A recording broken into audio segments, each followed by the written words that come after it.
Bismillahirrahmanirrahim. Assalamualaikum warahmatullahi wabarakatuh. Innal hamdalillahi nahmaduhu wa nasta'inuhu wa nastaghfiruh wa na'udzu billahi min shururi anfusina wa min sayyiati a'malina may yahdihillahu fala mudhillalah wa may yudhlilhu fala hadiyalah. Asyhadu an la ilaha illallah wahdahu la syarikalah wa asyhadu anna Muhammadan abduhu wa rasuluh. Allahumma sholli ala Muhammad wa ala alihi wa sahbihi ajmain. A'udzu billahi minasy syaithanir rajim. Qala Allah ta'ala ya ayyuhalladzina amanu taqullaha haqqa tuqatih wa la tamutunna illa wa antum muslimun. Ya ayyuhan nasu ubudu rabbakumul ladzi khalaqakum min nafsin wahidah wa khalaqa minha zawjaha wa bassa minhuma rijalan katsiran wa nisaa'a wattaqullaha alladzi tasaaluna bihi wal arham innallaha kana 'alaikum raqiba. Ya ayyuhalladzina amanu taqullaha wa qulu qawlan sadida yuslih lakum a'malakum wa yaghfir lakum dzunubakum wa may yuti'illaha wa rasulahu faqad faza fawzan 'azima. Amma ba'd. Jamaah kuliah subuh Masjid Al-Manar yang semoga Allah muliakan. Alhamdulillah kita masih diberikan kesehatan sehingga pada pagi hari ini kita masih dapat melaksanakan kegiatan rutin kita kuliah subuh sampai suruk insyaallah. Kita masih pada bab takwa, hadis yang kelima. An Abi Amamah Sudai bin Ajlan Al-Bahili radhiyallahu anhu qala sami'tu Rasulullah sallallahu alaihi wasallam yakhutubu fi hajjatil wada'i faqala ittaqullah wa sallu khamsakum wa sumu sahrakum wa addu zakata amwalikum wa atiu amaraakum tadkhulul jannata robikum. Rawahu Tirmizi fi akhir kitabi as-sulah wa qala haditsul hasan sahih. Hadis yang kelima pada bab takwa atau hadis yang ke-73 yang kita bahas pada kesempatan pagi hari ini, hadis yang diriwayatkan dari Abu Umamah Sudai bin Ajlan Al-Bahili. Ini salah satu sahabat Rasulullah SAW yang juga mengikuti Bai'atul Ridwan. Jadi pada peristiwa Bai'at Ridwan itu ada satu kesepakatan ya, berbaiat kepada Rasulullah karena kondisi saat itu memutuskan atau membutuhkan satu pernyataan sikap ya. Akhirnya terjadi Bai'atul Ridwan dan kemudian salah satu di antara sahabat itu adalah Abu Umamah ya. Beliau itu dikenal dengan orang yang suka menyampaikan dakwahnya kepada kaumnya, yaitu di Al-Bahili ya. Dan pada hadis ini beliau mendengar dari Rasulullah SAW pada saat khutbah haji wada.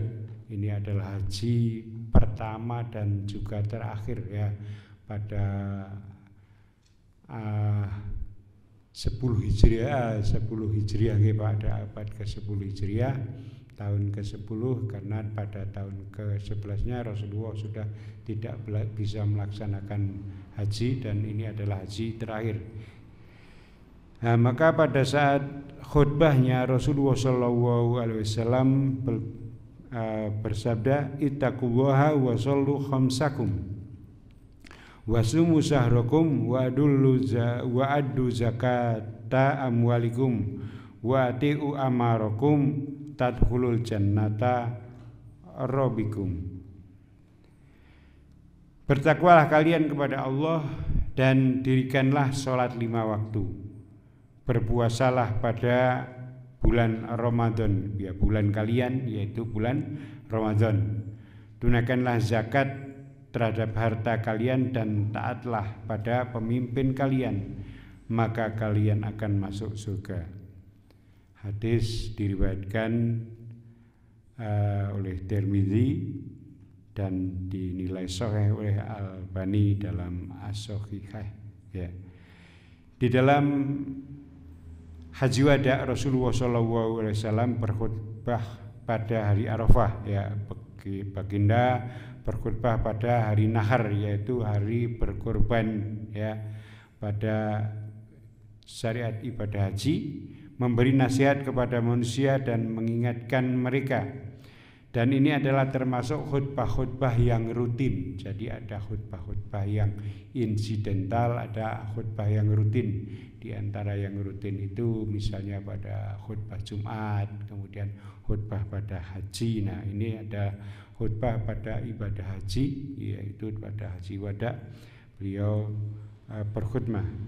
Disunahkan bagi para pemimpin haji itu berkhutbah pada manusia sebagaimana yang dilakukan oleh Rasulullah SAW.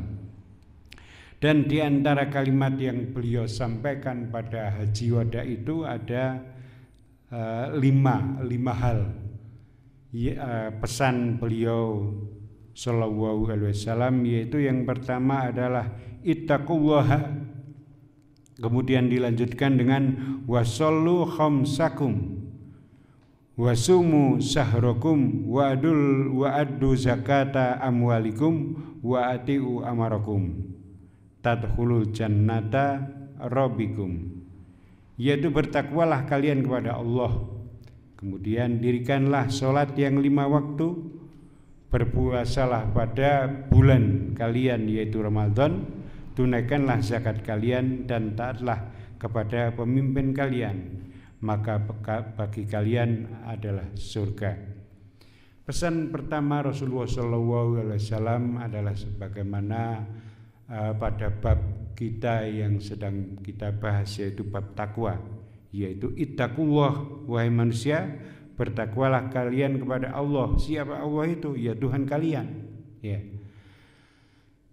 Tentu saja ini adalah satu ketaatan, baik kita itu terpaksa atau sukarela, maka pasti ada ketaatan kepada Allah Subhanahu wa taala. Berbeda dengan orang atau makhluk-makhluk di luar muslim, maka ketaatannya itu adalah ketaatan karena terpaksa harus jatuh, terpaksa harus berjalan ke sana, itu karena ada kondisi-kondisi tertentu, ya. Tetapi tidak dipilih atau tidak karena sukarela. Berbeda dengan orang Islam, ya. Ketaatannya adalah ketaatan yang sukarela. Jadi mengapa kita pagi-pagi bangun itu karena kita sukarela untuk kemudian bangun dan melaksanakan sholat subuh, ya, berjamaah ini. Jadi berbeda, karena kalau yang sifatnya terpaksa itu tidak ada kemudian balasan pahala, ya. Jadi kok dipaksa, ya memang bagi kita sendiri terhadap diri kita memaksakan diri, ya. Tetapi dalam rangka kita ketaatannya kepada Allah. Nah, nanti kemudian akan timbul satu kebiasaan yang tidak ada lagi keterpaksaan, tetapi yang tinggal adalah karena ketaatan dan kita sukarela melaksanakan. Karena memang Allah itu adalah Rabb kalian, ya, pencipta, pengatur, pemberi rezeki, yang memberikan segala sesuatu, yang memberikan hukum, dan itu dimiliki hanya Allah, dan kita bersukarela melaksanakan. Itulah takwa. Jadi kita bertakwa kepada Allah, takut pada ancaman-ancaman Allah dengan kemudian kita melaksanakan perintah dan meninggalkan larangannya. Itulah takwa. Maka pada bab takwa ini, pada hadis yang kelima yang ditulis oleh Syekh Imam An-Nawawi pada kitabnya Riyadhus Shalihin, perintah yang pertama yang Rasulullah SAW sampaikan adalah ittaqullah, ya. Ittaqullah, maka bertakwalah kalian kepada Allah. Dan taatnya kita itu adalah ketaatan yang sukarela. Jadikan kebiasaan, ya. Ketika kita pada keluarga kita mungkin harus ada semacam keterpaksaan dulu, ya, membangunkan anak-anak angel nek arek kon dijai bangun, tetapi ya dipaksa untuk bangun. Nanti kalau sudah terpaksa akan terus dilakukan terus-menerus, akhirnya akan menjadi terbiasa, ya. Kemudian ketika sudah mulai terbiasa, kita tanamkan satu pengertian yang lebih bagus, yaitu bahwa kita harus bersukarela di dalam ketaatan kita kepada Allah. Ya. Pesan Rasulullah SAW ini juga memperkuat apa yang disampaikan dalam kitab Al-Quran. Ya ayyuhan nasu taqu rabbakum, wahai sekalian manusia, bertakwalah kalian kepada Allah, ya.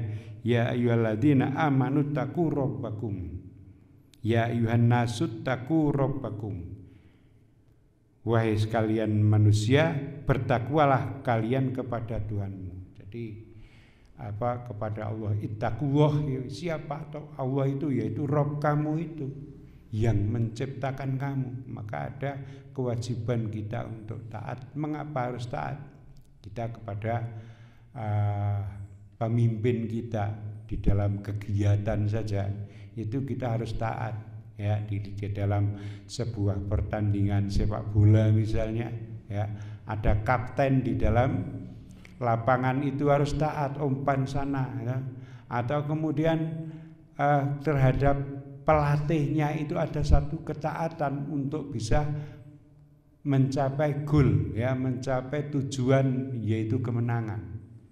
Karena yang dilihat oleh pelatihnya, ya, di luar lapangan itu melihat secara keseluruhan, tidak melihat perorangan. Kita mungkin hanya melihat 1-2 meter, ya, tetapi oleh pelatih yang ada di samping lapangan itu melihat seluruhnya, ya, baik bagian depan, samping ataupun juga belakang, sehingga bisa kemudian untuk berteriak, untuk memerintahkan sesuatu. Itu hanya ketaatan kita pada skup yang kecil, yaitu pada yang memimpin suatu kegiatan.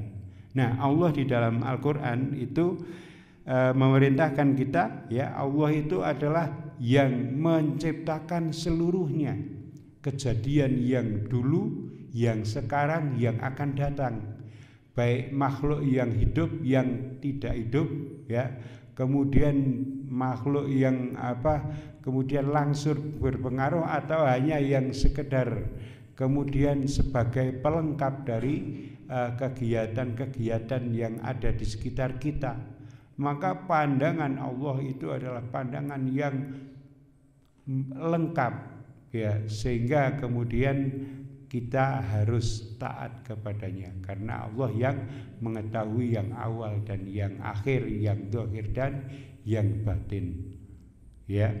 Maka mari, ya, kita senantiasa untuk bertakwa kepada Allah sesuai dengan apa yang kita kuasai, yang kita mampu. Bertakwalah, ya, kepada Allah dengan sebenar-benarnya takwa, yaitu sekemampuan kita tentu saja. Ya, Allah tidak menuntut di luar kemampuan kita. Mampu kita, ya semaksimal apa yang kita mampu, maka kita bertakwa kepada Allah.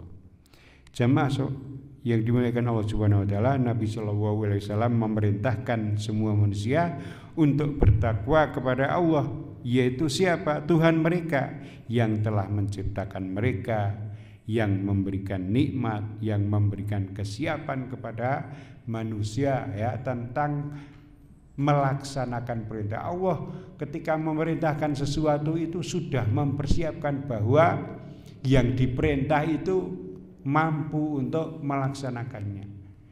Kita diperintahkan untuk bangun sholat subuh. Sebenarnya kita mampu untuk bangun sholat subuh itu. Kita diperintah untuk berjamaah di masjid. Karena orang yang mendengar itu sebenarnya ada kemampuan. Ketika memang karena kondisi syar'i tidak mampu, maka ada keterbatasan itu, dan itu kemudian dimaklumi Allah Subhanahu wa taala. Ya, Allah memerintahkan pada apa yang kita mampu. Maka marilah ya kita mencoba sekemampuan kita bertakwa kepada Allah dengan sebenar-benarnya takwa. Jemaah yang dimuliakan Allah Subhanahu wa taala, maka sabda berikutnya yang wasiat yang kedua yang disampaikan baginda Rasulullah sallallahu alaihi wasallam, wasallu khamsakum, dan dirikanlah salat 5 waktu ya. Kita memahami ya bahwa di dalam kehidupan kita itu ada syariat-syariat, di antaranya adalah syariat salat. Ada salat sunat, ada salat yang wajib. Nah, yang wajib yang disampaikan pada pesan ini adalah salat yang 5 waktu itu ya. Ini jangan sampai ada yang terlewat. Yang sunat itu adalah sebagai penggenap, ketika di sana sini dari yang 5 waktu itu tidak ada yang belum sempurna yang kita lakukan ya. Tetapi jangan pernah dilupakan yang 5 waktu itu ya. Karena di akhir hadis ini tadkhulul jannata rabbakum ya. Barang siapa yang bisa melaksanakannya ya, tidak wasiat Rasulullah itu dan sholat kalian semuanya, baik sunatnya malam hari ya, siang hari malam hari ada tahajud ya, siang hari ada duha yang banyak rakaatnya itu ya, kemudian yang mengiringi sholat wajib yang diperintahkan wasiat di Haji Wada ini, yang 5 waktu ini jangan sampai terlewatkan ya. Wasallu khamsakum, dan dirikanlah sholat yang 5 waktu ini ya. Dan di dalam mendirikan sholat itu salah satu diantaranya adalah menjaga waktunya ya. Bagi kita yang bisa mengatur kegiatan, maka waktu ini menjadi penting untuk diperhatikan di dalam kita melaksanakan sholat. Karena Allah Subhanahu wa taala berfirman di dalam salah satu ayatnya, An-Nisa 103, innas sholata kanat alal mu'minina kitaban mauquta ya. Sesungguhnya sholat itu adalah kewajiban yang ditentukan atas orang-orang yang beriman, waktu-waktunya tertentu. Jadi kita mendirikan sholat itu ya pada waktu yang ada ya. Sholat subuh ya, kemudian ya tentunya sebelum matahari terbit ya. Jadi kapan mulai sholat duhur, yaitu ketika kemudian matahari sudah mulai melewati tengah-tengah ya. Kemudian jangan sampai masuk waktu asar. Nah, kapan melaksanakan waktu asar ya, itu ketika bayang-bayangnya sudah lebih tinggi dari bendanya. Sampai mana? Bukan sampai maghrib. Batas waktu asar itu adalah bayangan 2 kali bendanya ya. Jadi bayangan 2 kali benda. Kalau bendanya itu 1 meter, tentu saja pada jarak yang matahari tepat di depan kita, bukan miring ke kanan atau ke kiri. Kalau miring ke kanan dan ke kiri itu proyeksinya menjadi bayangannya selalu lebih panjang nyata, tetapi dengan proyeksi yang pas ya, bayangan benda itu 2 kali bendanya, maka itulah batas waktu sholat asar. Kemudian maghrib yaitu sampai hilangnya warna merah itu. Ya, kemudian isya itu bukan batasnya subuh, tetapi isya itu batasnya adalah pertengahan malam. Ya, jadi batas waktu isya itu bukan subuh, tetapi batas waktu isya itu adalah pertengahan malam. Nah, bagaimana menghitung pertengahan malam itu? Apakah jam 12? Belum tentu, bisa kadang-kadang kurang dari jam 12, kadang lebih dari jam 12. Nah, bagaimana menghitungnya? Yaitu mulai masuk waktu maghrib sampai waktu subuh. Kemudian misalnya waktu maghrib dibuat jam 6 ya. Kemudian subuh misalnya jam 5 untuk memudahkan. Maka 5 sampai 6 malam sampai 5 pagi itu berarti 11 jam. Nggih. 5, 6, 7, 8, 9, 10, 11, 12 1, 2, 3, 4, 5 11 jam. Maka ini 11 jam itu diporo loro, maka menjadi 5,5. 5,5 ditambahkan dari 6 tadi, 5, 6, 7, 8, 9, 10 setengah 11 itulah tengah malamnya. Jadi jangan lebih dari jam itu untuk melaksanakan sholat isya, karena batas waktu sholat isya itu adalah pertengahan malam. Jamaah yang dimuliakan Allah Subhanahu wa taala, maka kita melaksanakan perintah sholat itu juga selain pada syariatnya yang kaifiyah sholatnya, kita juga memperhatikan waktunya, jangan sampai melebihi waktu yang telah ditentukan, karena Allah Subhanahu wa taala berfirman, inna sholata kanat alal mu'minina kitabam mauquta. Sesungguhnya sholat itu adalah kewajiban ya, yang telah ditentukan waktunya bagi orang-orang yang beriman. Jamaah yang dimuliakan Allah Subhanahu wa taala, sabda Rasulullah sallallahu alaihi wasallam, perintah yang ketiga adalah wasumu sahrukum, dan berpuasalah kalian ya, yaitu pada bulan kalian, yaitu pada bulan Ramadan. Nah, kewajiban puasa di bulan Ramadan ini kita memahami salah satu ayatnya, ya ayyuhalladzina amanu kutiba alaikumusiyam kama kutiba alal ladzina min qablikum la'allakum tattaqun. Jadi ada satu bulan tertentu yang diwajibkan kita berpuasa. Ada puasa-puasa yang nilainya juga tinggi ya. Puasa-puasa sunat itu. Ada puasa di bulan yang lain, di hari-hari yang lain ya. Itu nilainya tinggi-tinggi semuanya ya. Tetapi yang diwajibkan adalah puasa Ramadan. Jadi jangan sampai kemudian kita melupakan bulan Ramadan ini. Bagi orang-orang yang mengaku beriman, sudah selayaknya untuk kemudian melaksanakan syariatnya. Salah satu syariat adalah puasa Ramadan ini. Kita mengaku Islam dan kita suka dianggap orang yang Islam, maka jangan sampai kita meninggalkan syariat Islam.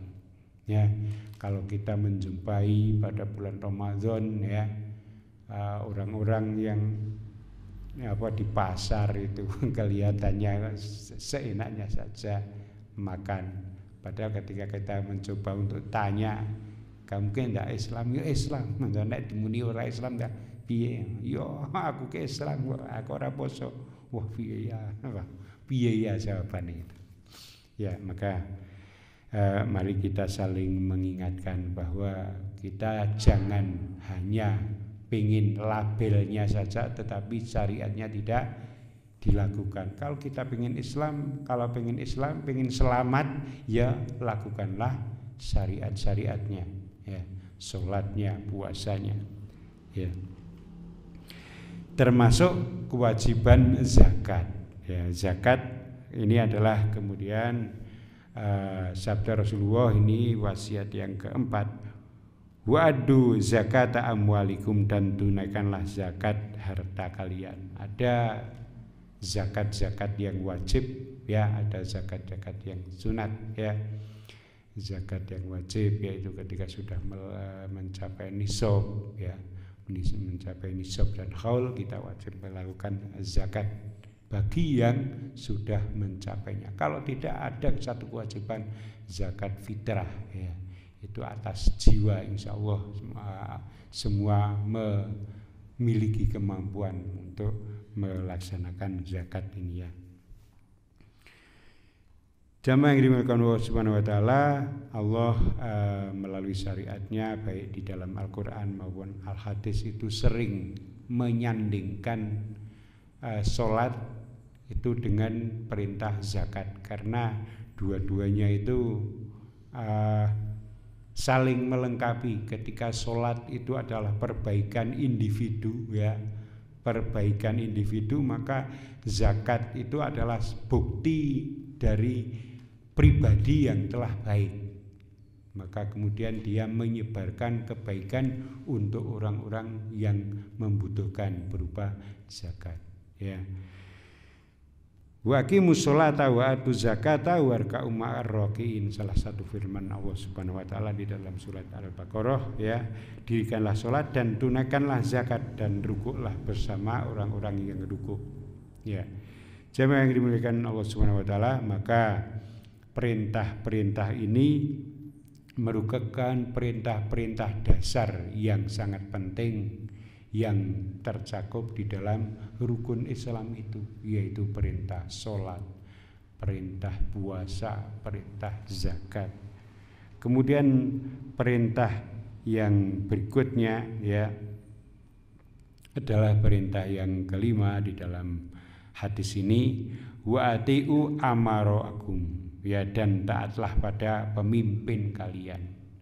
Jadi tidak ada ya orang Islam itu pemberontak, itu enggak ada ya. Islam itu mempunyai harga diri yang kemudian harga dirinya ya tetap dia pelihara, tetapi bukan pemberontak ya. Ketaatan kita adalah ketaatan kepada pemimpin, kepada pemerintah dalam hal perkara-perkara yang baik ya. Jamaah yang dimuliakan Allah Subhanahu wa taala, dalam sebuah hadis Rasulullah sallallahu alaihi wasallam bersabda, la ta'ata fi maksiatin innamat ta'atu fi ma'rufin. Tidak ada ketaatan di dalam bermaksiat, dan ketaatan itu adalah dalam perkara yang ma'ruf. Kalau kemudian misalnya di dalam lampu perempatan ada lampu bangjo itu kita mengetahui bahwa kondisi itu dibuat untuk mengatur untuk kebaikan bersama, maka ada kewajiban bagi seorang Islam untuk taat pada hal yang seperti itu ya. Pada aturan-aturan kepegawaian ya, itu untuk kebaikan bersama, maka kemudian ada kewajiban ketaatan kita kepada aturan-aturan itu ya. Jadi ini semata-mata kita tidak taat kepada pemimpin tanpa ada syariatnya ya, tetapi ketaatan kita itu karena memang diperintah oleh Allah dan Rasulnya ya. Wa atiu amarakum ya. Dan beberapa ayat ya, atiullaha wa atiur rasulah wa ulil amri minkum ya, taatlah kalian kepada Allah dan taatilah kepada Rasulullah sallallahu alaihi wasallam dan juga pemimpin kalian. Nah, pemimpin kalian itu digandengkan ya, diatafkan kepada Allah dan Rasulnya ya. Ketika Allah dan pemimpin kalian itu juga perintah-perintahnya itu tidak menyelisihi perintah Allah dan Rasulnya, maka ada kewajiban kita untuk taat kepada pemimpin kita. Jamaah yang dimuliakan Allah Subhanahu wa taala, maka ketika seorang bisa melaksanakan kelima